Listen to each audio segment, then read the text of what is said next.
Dear students, आज के इस लेक्चर में हम स्टैटिस्टिक्स के एग्जाम से रिलेटेड कुछ इंपॉर्टेंट क्वेश्चंस को सॉल्व करेंगे। डियर स्टूडेंट्स, जैसे कि स्टैटिस्टिक्स के एग्जाम में ज़्यादातर स्टूडेंट्स से इसी तरह के क्वेश्चंस टेस्ट किए जाते हैं। कुछ वैल्यूज़ उन्हें गिवन होती हैं और कुछ उन्हें फाइंड करनी होती है। ठीक है, यहाँ बिस्मिल्लाहिर्रहमानिर्रहीम। डियर स्टूडेंट्स, अस्सलाम वालेकुम। मैं उम्मीद करता हूँ कि आप सब खैरियत से होंगे।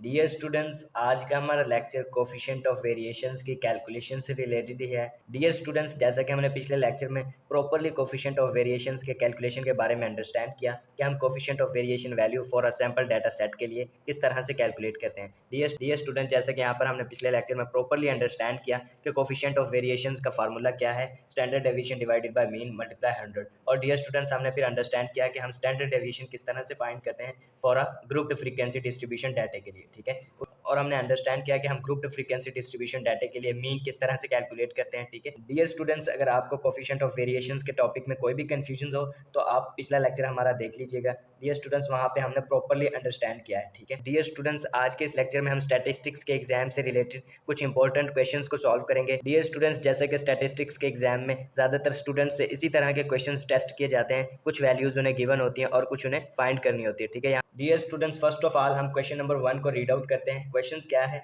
Mean and variance of the data is 7 and 7। ठीक है, यानी मीन डाटे की 7 है और वेरिएंस भी डाटे की 7 है। ठीक है, respectively. Then coefficient of variation is, तो वो पूछ रहे हैं कि कोफिशिएंट ऑफ वेरिएशन क्या होगी। ठीक है, डियर स्टूडेंट्स, अब हम सॉल्यूशन की तरफ आते हैं। यहाँ पर जैसे कि हमें क्वेश्चंस में मीन डाटे की 7 गिवन है, वेरिएंस को हम डिनोट करते हैं एस स्क्वायर से, वो भी हमें गिवन है 7 है। ठीक है, डियर स्टूडेंट्स, जैसे कि हमने पिछले लेक्चर में अच्छी तरह से अंडरस्टैंड किया, for a sample data set के लिए कोफिशिएंट ऑफ वेरिएशन का फार्मूला क्या है, standard deviation divided by mean multiply by 100। ठीक है, डियर स्टूडेंट्स, अब फार्मूले में हमें स्टैंडर्ड डेविएशन रिक्वायर्ड होती है, लेकिन उन्होंने क्वेश्चन में हमें वेरिएंस बताई हुई है जो कि 7 है। डियर स्टूडेंट्स, अब 7 यानी वेरिएंस का हम अंडर रूट लेंगे तो हमारा स्टैंडर्ड डेविएशन के इक्वल होगा। ठीक है, और अगर हमें स्टैंडर्ड डेविएशन गिवन हो और फाइंड हमें करना हो वेरिएंस, तो हम स्टैंडर्ड डेविएशन का स्क्वायर ले लेंगे तो हमारा वेरिएंस के इक्वल हो जाएगा। ठीक है, डियर स्टूडेंट्स, यहाँ पे अब हमें वेरिएंस गिवन थी, हमें रिक्वायर्ड है स्टैंडर्ड डेविएशन, तो हम स्टैंडर्ड डेविएशन को ऐसे डिनोट करते हैं।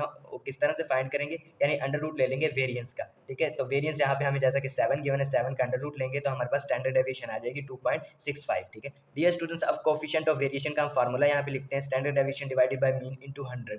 ठीक है, अब स्टैंडर्ड डेविएशन डियर स्टूडेंट जैसे कि हमें फाइंड किए 2.65, तो स्टैंडर्ड डेविएशन हमारी आ गई यहाँ पे 2.65 डिवाइडेड बाय 7। मीन जैसा कि हमें डाटे में गिवन है तो यहाँ पे हम मीन पुट कर देते हैं 7। ठीक है, मीन की वैल्यू आ गई, उसके बाद मल्टीप्लाई कर देंगे 100 से। तो dear students, coefficient of variation का हमारे पास आंसर क्या आता है, यानी 2.65 डिवाइडेड बाय 7 मल्टीप्लाई बाय 100, तो हमारे पास कोफिशिएंट ऑफ वेरिएशन का आंसर क्या आता है, 37.8%। डियर स्टूडेंट्स, अब हम क्वेश्चंस में आंसर को देखते हैं और वहाँ पर मैच करते हैं कि हमारा कौन सा आंसर करेक्ट है। ठीक है, डियर स्टूडेंट्स, यहाँ पे जैसा कि ए ऑप्शन ही हमारा करेक्ट है, क्योंकि ए ऑप्शन में ही हमारा आंसर गिवन है, क्या है 37.8%, जो कि हमने फाइंड किया है। ठीक है, बी ऑप्शन इनकरेक्ट है, 0 आंसर है। सी भी इनकरेक्ट है, हमारा 14%, और डी भी इनकरेक्ट है, 7। ठीक है, डियर स्टूडेंट्स, उसके बाद इसी तरह हम एक और क्वेश्चन अटेंड करते हैं, एग्जाम से रिलेटेड ही है। डियर स्टूडेंट्स, क्वेश्चन क्या है, if mean is 10 coefficient of variation is 40%। ठीक है, यहाँ पर कोफिशिएंट ऑफ वेरिएशन की वैल्यू उन्होंने फाइंड करके बताई हुई है, कितनी है, 40%, और मीन भी बताया है 10। तो उन्होंने पूछा क्या है, वेरिएंस इज, उन्होंने यही पूछा है कि वेरिएंस क्या होगी। ठीक है, जैसा कि डियर स्टूडेंट्स क्वेश्चन में उन्होंने मीन भी बताया हुआ है 10 है, और कोफिशिएंट ऑफ वेरिएशन की वैल्यू भी बताई है, क्या है, 40%, और वेरिएंस उन्होंने पूछा है, यानी वेरिएंस हमें रिक्वायर्ड है। तो डियर स्टूडेंट्स, अब सोल्यूशन में हम आते हैं। कोफिशिएंट ऑफ वेरिएशन का फार्मूला डियर स्टूडेंट्स क्या है, सैंपल डाटा सेट के लिए standard deviation divided by mean multiply by 100। अब डियर स्टूडेंट्स, हमें क्वेश्चन में ये भी यानी गिवन है, क्वेश्चन में हमें सीवी यानी सीवी से क्या मुराद है, कोफिशिएंट ऑफ वेरिएशन। ठीक है, वो भी हमें गिवन है 40%, और स्टैंडर्ड डेविएशन डियर स्टूडेंट्स हमें फाइंड करनी है।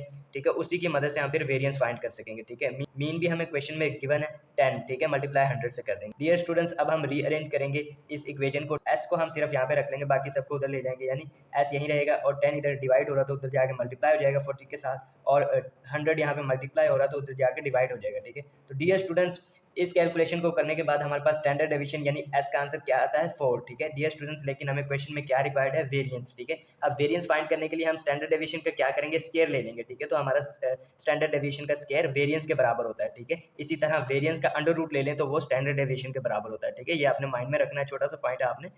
डियर स्टूडेंट्स, अब यहाँ पे हम take square on both side, यानी दोनों साइड पे हम स्क्वायर ले लेते हैं। यहाँ पर एस का स्क्वायर लेंगे तो एस स्क्वायर आ जाएगा, एस स्क्वायर से हम किसको डिनोट करते हैं, वेरिएंस को। ठीक है, इज इक्वल टू 4 का स्केयर ले लेंगे, यहाँ पर S square as it is आ गया इज इक्वल टू 4 का स्केयर लेंगे तो हम 16 आ जाएगा। ठीक है डियर स्टूडेंट्स, यहाँ पर हमने वेरिएंस क्या फाइंड की है 16। ठीक है डियर स्टूडेंट्स, अब हम क्वेश्चंस में देखते हैं, यानी जो हमें आंसर गिवन है ऑप्शंस में देखते हैं कि कौन सा ऑप्शन हमारा करेक्ट है।